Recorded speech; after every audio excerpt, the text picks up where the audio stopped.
ready to install this axle, but before we do, we're going to clean it out some. I wanted to show you some of the potential problems. Since this axle tube is dry all the way up to the pumpkin, there's this seal, and we're not going to install this today, but this is the seal that seals the center part of the differential, and you can also tell that there's no oil in here by how dry it is. So I wanted you to take a look at this stuff that we have in here, and that's just an accumulation of dirt and stuff. We're going to vacuum all that out, and what we don't want to do is we don't want to shove that into the differential, the front differential, when we're reinstalling this axle. So what we're going to do is, as we install this axle, we are going to hold it up a little bit, and that's partially what that's supposed to be. For this. So we want to keep this axle from dragging along the bottom of that tube. If that happens, then that dirt and stuff is going to collect on these splines and shove it into the differential. So we'll hit this with a vacuum and pull this thing off. Get it going.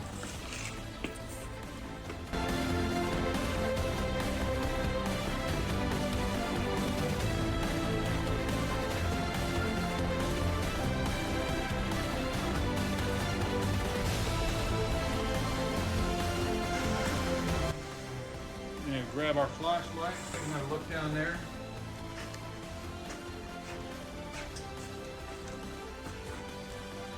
And that looks like it's dry powder.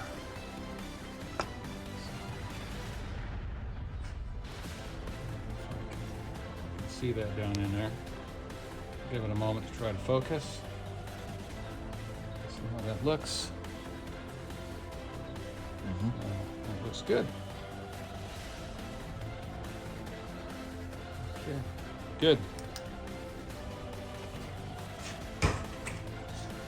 So we'll go ahead and make sure that surface is good. The other thing that we want to do is clean this surface here, which is where the brake pads ride. Sometimes they can get a little bit messed up, and a little bit of wire brush will take care of that. Some of the Jeeps have a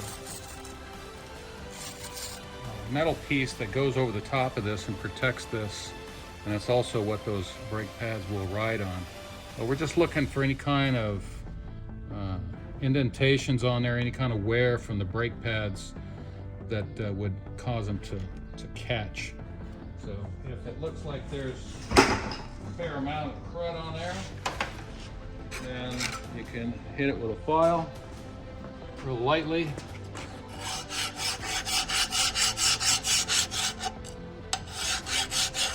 Clean it up some.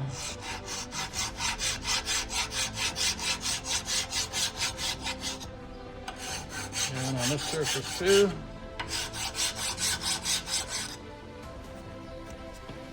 What we're looking at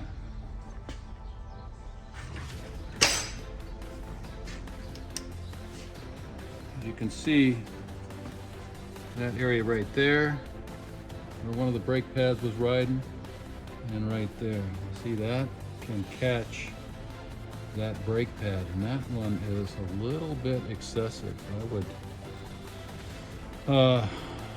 I would make sure that gets, we're going to dress that up so that ridge is not sharp, that it's a little bit beveled.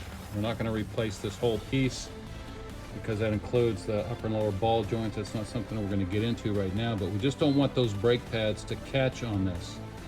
And these have to slide across as they wear. So I'm going to sand that down a little more, give it a little file, and put that tube in. We'll be back in just a minute. Okay, we're ready to install the axle.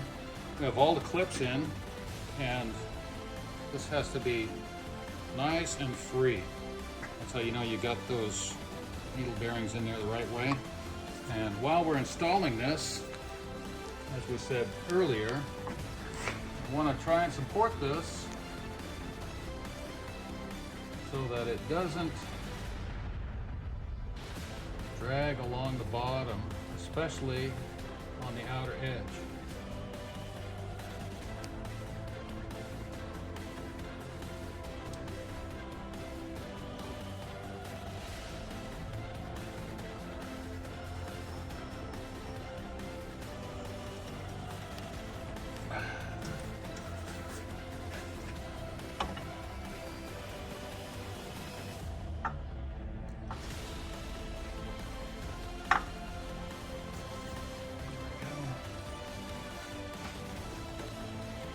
So what did you do there?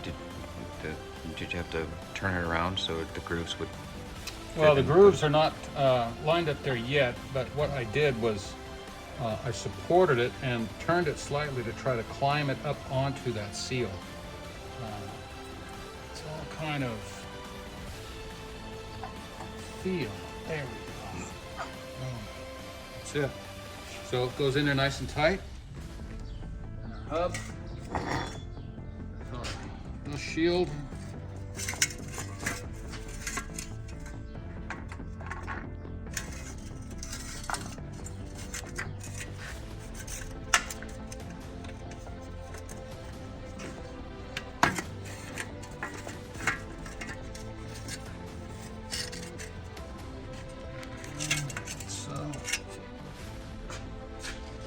We'll give it a little bit of a tap.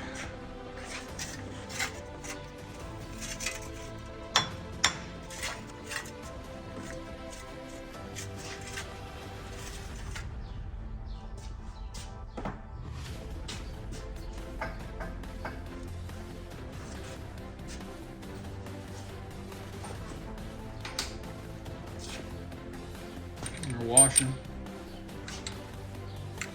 nut.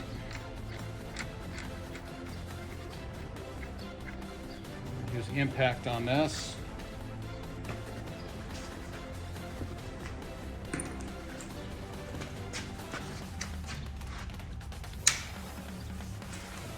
There.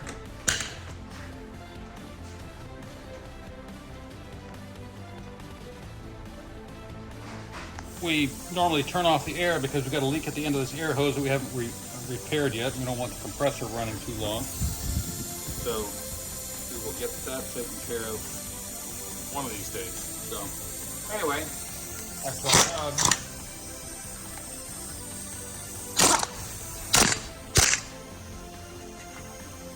So that's all I'm going to do right now until I get the other bolt started.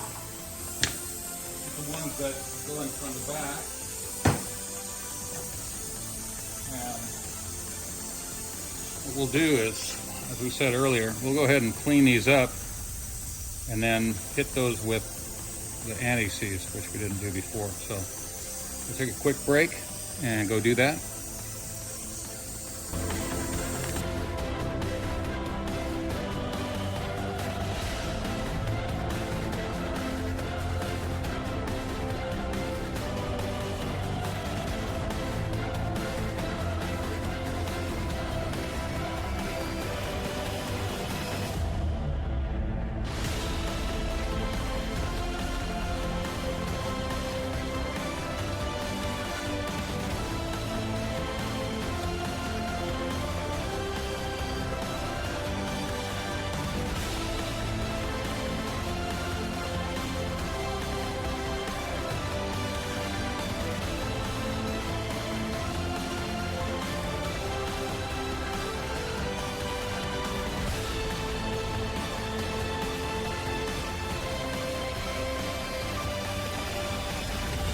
On the time lapse, you might have noticed we did some backtracking, and that was because these 3 bolts, 1, 2, and then one on the other side, that hold on this hub weren't lining up correctly on that hub.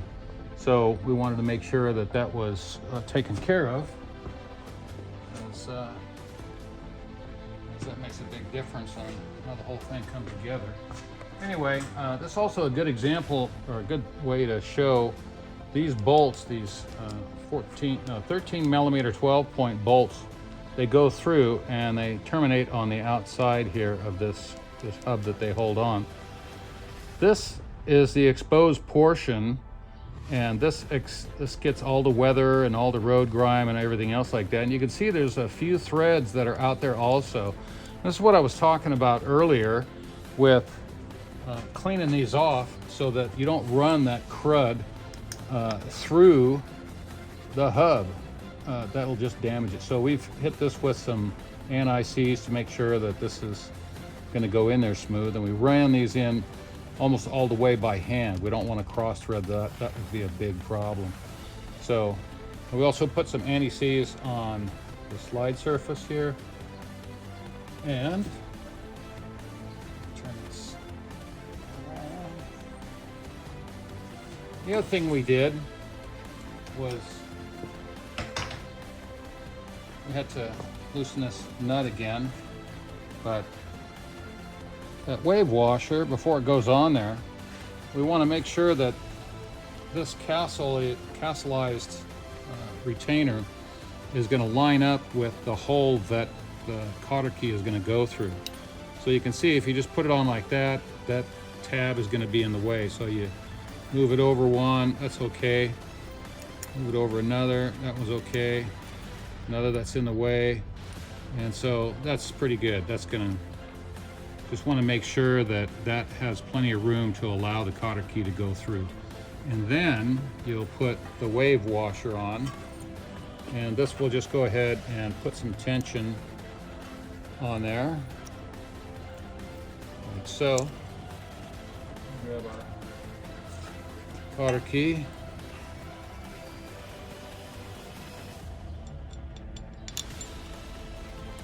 See if we can shove that through. Move our pencil here.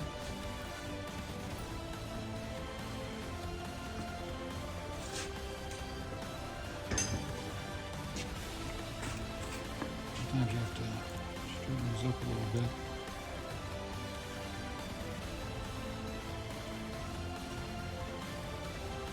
I'm out of this particular size of cotter key, so that's why I'm using this.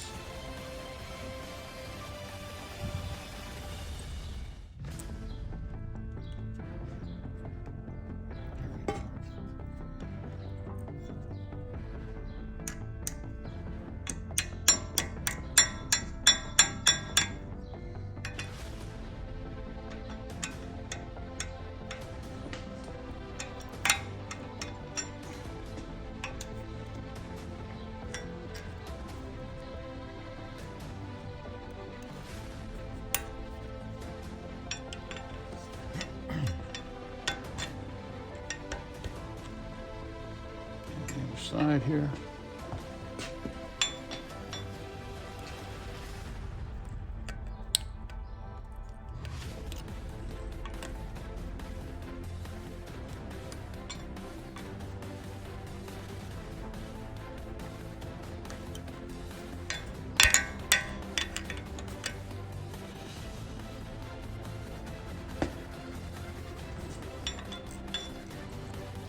And I like to turn that over and then lever that up, put a little bit of tension on there. Sometimes you can cut that off or just also bend it up.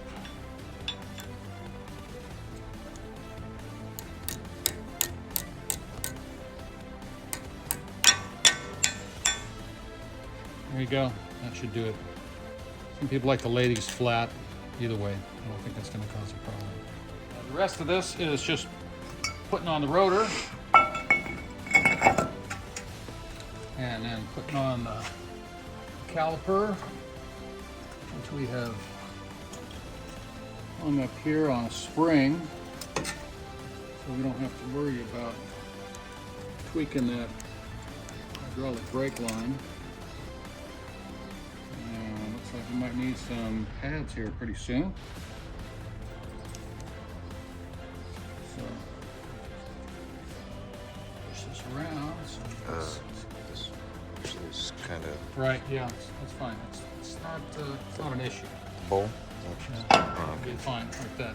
Oh, okay, that's just So- how it's sitting. Come on over on this side.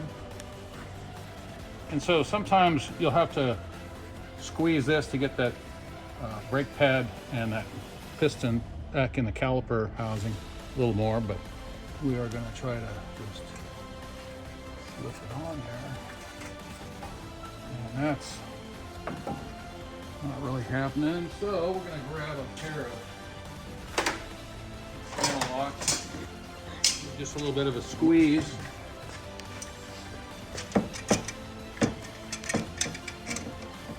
This is just to put that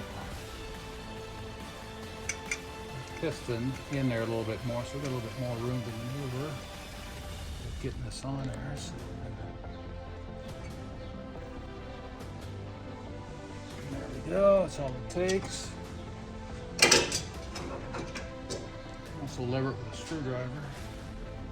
And what that's doing is just spreading this a little bit farther apart.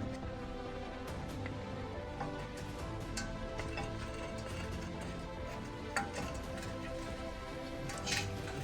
little bit more.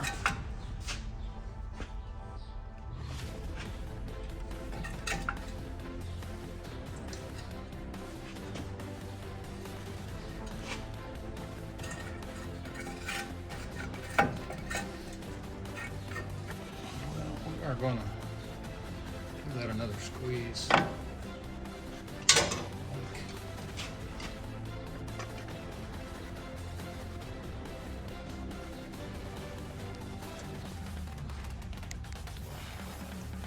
Now, if that doesn't go in real easy, sometimes you got to take the top off the master cylinder. Now that slides on there.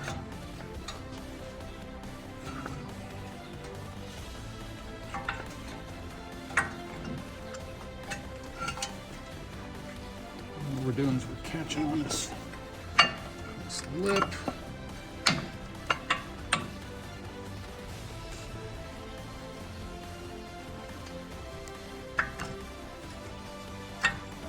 Come on down here, show this. So you got to make sure that these tabs on the brake shoe, brake pads line up onto this part here. It actually slides across. And then you can get the rest of it in there.